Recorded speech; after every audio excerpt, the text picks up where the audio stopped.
Coming up on Torrance today, the city's regional transit center held its official naming ceremony honoring former Assistant City Manager Mary Kay Giordano.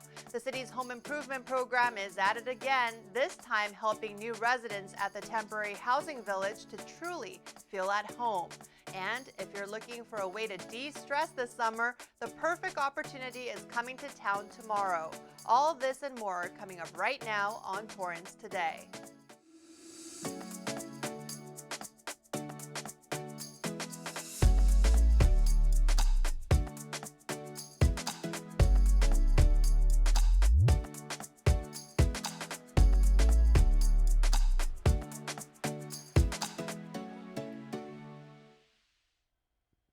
Welcome to Torrance Today. I'm Christine Lee. It's 4 p.m. on Monday, July 11th. I hope you had a relaxing weekend. Thank you so much for joining us. Here's our first story. The City of Torrance held its official naming ceremony on Friday for the Mary Kay Giordano Regional Transit Center. City Cable's Lauren LaBruna was there to give us an inside look. Thank you, Christine. We've been looking forward to having a centralized transit center in Torrance for years, and now that dream is becoming a little more real. The city held an official naming ceremony for the Mary Kay Giordano Transit Center on Friday, an important milestone for the community. Mary Kay Giordano was an important fixture of the Torrance community. She began working for the city as the third finance director in 1987 before becoming assistant city manager in 1995, where she served for 30 years. In her position, she oversaw the $300 million redevelopment of the Del Amo Fashion Center and played a key role in securing the land on Crenshaw Boulevard for this exact project being named in her honor. As an active community member, she served on the boards of the Salvation Army and Torrance Memorial Medical Center. Those closest to her share the love Giordano had for the city and its residents. She was a public servant in the most meaningful sense of the word. She really loved the volunteerism that the city espouses. She really loved the fact that she was able to set down roots, and the city itself opened its arms to her, and she was able to really spread her wings and fly here. She took on a lot of different projects, this being one of them, but it was never too much, and it was never anything less than a joyful experience for us. When completed, the center will be a connection hub for major Torrance transit routes, complete with 8 bus berths, a bus operator layover area, and ticket vending machines. The center will offer parking spots, 8 outdoor bicycle lockers and bike racks, electric car charging stations, and even 3 retail stores. Leaders see this making an impact to those in the Torrance community and beyond. One point when we get the bus station open, and that's one part, but when it becomes a stop on the C train, it's going to transform the whole South Bay. As I mentioned, it'll get people off the 405, it'll get people off the streets, because you'll be able to pull in here, park your vehicle in a 1,500 space parking structure, get on a train and take it to the airport. Wouldn't that be nicer than driving on the 405? Throughout the world, connectivity of airports and communities is so very, very important, and this will provide that level of it. The Mary Kay Giordano Transit Center will offer more than just transit options. On weekends, the center will transform into an entertainment center complete with a DJ booth, food vendors, and screenings of movies and sporting events. We're excited about what we're going to plan here. We're looking to have vendors. We'll have 3 retail spaces that will consist of 3 food vendors, and then we'll have special events just for the community, like a movie night, jazzing on the plaza. We're going to connect with SoFi Stadium. We'll have services going to the NFL Stadium and also the new Clipper Arena into it. This project has been a long time coming, and to see it come to fruition, especially in honor of one of Torrance's finest, is an important moment. It's so wonderful to name it after. The only thing I feel a little melancholy because I wish that she was here to enjoy it with us. I know Mary, while she didn't enjoy the limelight, didn't want to take credit for it, I think she would have been happy with the ability to bring everybody together on this beautiful day and enjoy a recognition of the transit center. This project has been more than a decade in the making, and the city excitedly awaits to experience all the facility will offer. I'm Lauren LaBruna for Torrance City Cable. Christine, back to you. Thank you, Lauren. You can learn more about Giordano and her impact on our community on future episodes of Weekends in Torrance. For the past 5 decades, the Torrance Home Improvement Program has assisted senior citizens as well as the disabled when it comes to making much-needed repairs to their homes. The program recently expanded its scope of work by contributing to the city's temporary housing village, stepping in and adding important features. According to its coordinators, the city-funded program not only provided wheelchair-friendly ramps for the units at the temporary housing village, but also the frames they sit on. Residents began moving into the complex last week. Other Torrance residents looking to benefit from the home improvement program are encouraged to apply on the city's website. To qualify for the program, you must be either a senior or disabled homeowner, a resident of Torrance, and meet low-income requirements. Not all repairs are covered and emergency services are not provided. However, if possible, they will make multiple repairs during each visit. Simply provide them a list and they'll let you know what they can do. The program services between 10 and 15 households every month. Well, school is out, but that doesn't mean children should stop learning. According to the California Department of Education, research shows that children experience learning loss when they do not engage in educational activities over the summer. But thanks to the Torrance Public Library and Britannica School, teachers and students can gain access to accurate and cross-curricular multimedia content aligned to next-generation science, Common Core, and state curriculum standards. Users can browse by subject, media type, or weekly rotating content with more than 1,200 monthly updates made by Britannica's in-house editorial team, which includes former teachers and educators. You can log in on any computer or smart device, and the service is free. All you need is a library card. For more information, go to library.torranceca.gov. For many, summer means travel season, and with COVID-19 numbers on the rise due to the Omicron subvariants BA4 and BA5, the California Department of Public Health reminds us it's important to follow the travel guidelines set forth by the U.S. Centers for Disease Control and Prevention. The CDC recommends travelers stay up to date with their vaccinations, especially when traveling internationally. Regardless of vaccination status, masks are strongly recommended on public transportation. This includes buses, planes, and trains. If you travel domestically, you should test up to 3 days before your departure, then again after returning home.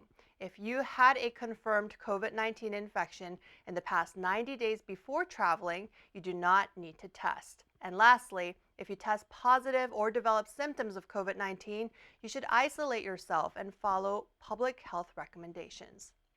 Well, along with travel season, summer also means tick season, and the California Department of Public Health has some timely advice. Early summer is when nymphal tick bites are at their highest.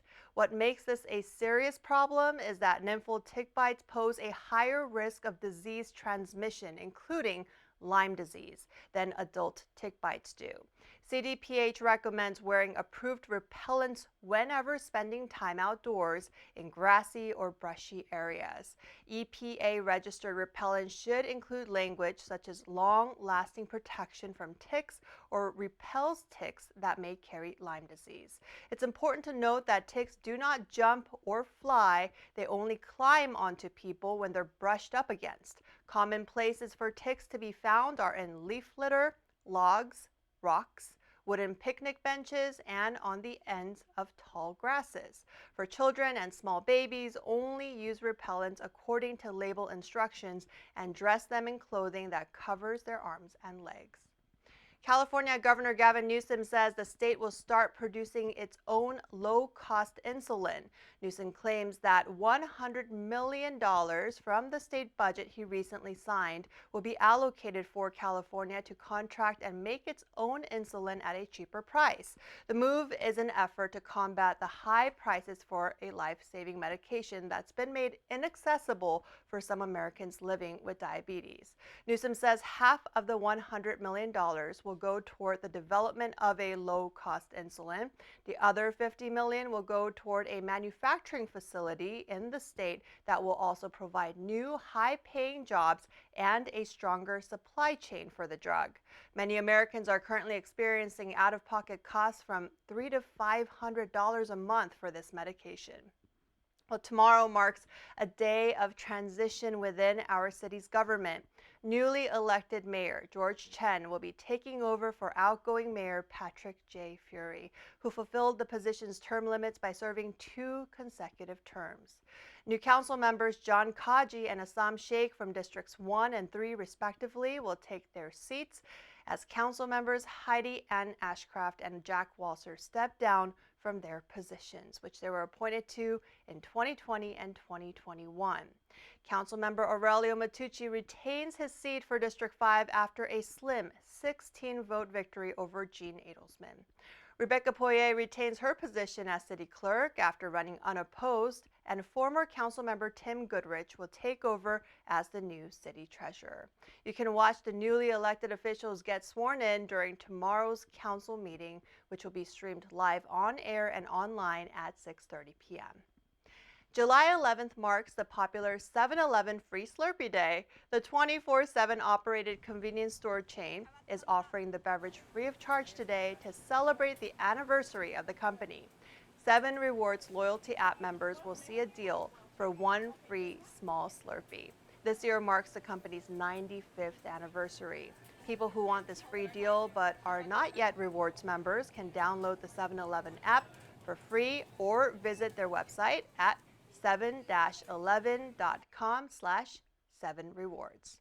If you're looking for a way to de-stress, stop by El Camino College for a cuddle session with some cute canines. The college will host another event featuring nonprofit Pause to Share. Students and community members are invited to come out to the library lawn tomorrow from 10:30 a.m. to 12:30 p.m. to hang out with the furry friends. Pause to Share is all about bringing pets and people together, and El Camino has been hosting these de-stress with dogs events throughout the year, helping us to get through challenging times. Summer classes are taking place right now at El Camino, so we hope the cute dogs can help the students get through their courses without too much stress. Well, still ahead, it's Monday Mentions. Find out where kids can grab free summertime lunches and adults can get a free cell phone. We'll be back in 60 seconds.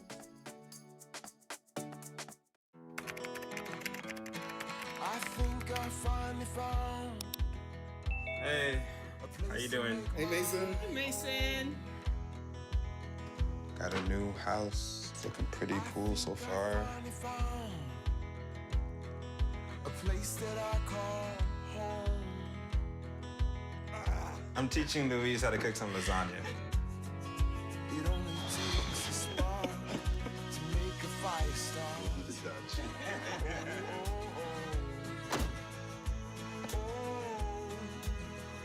Thank you. Study, please.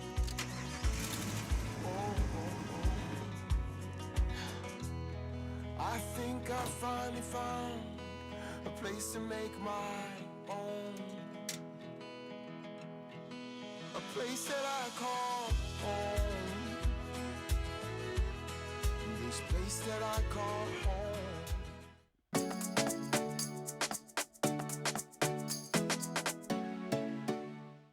At the end of every episode of Torrance Today, we want to share a story that fits the theme for the day. Today, we have some Monday mentions. We want to let you know about a couple of programs taking place throughout the summer. Each of them promise incredible savings to those who participate. For anyone 18 years or younger, the Torrance Unified School District is offering free grab-and-go meals. Breakfast and lunch are offered Mondays through Fridays from 10:30 to 11:30 a.m. until August 12th. Students or their parents can pick up the meals at Carr, Edison, and Torrance Elementary Schools, Hull Middle School, and North High School. For any questions, call 310-972-6350. And for those still using a Verizon 3G phone, the company plans to shut down its 3G networks by the end of this year, which means those phones will no longer work. So the company will send free 4G flip phones to those still using a 3G device. Customers will have their choice among a few phone options, each valued at about $80. Customers who don't want the new phone can call customer support and decline the free upgrade. Existing plans and contracts will stay the same, and Verizon will automatically activate the new device if the customer doesn't do so. Well, that's our show for today. Let us know if you have a positive story to tell by emailing us at torrancetoday@torranceca.gov. Thank you for joining us. We'll see you back here tomorrow with more news from and for our Torrance community. Have a great day.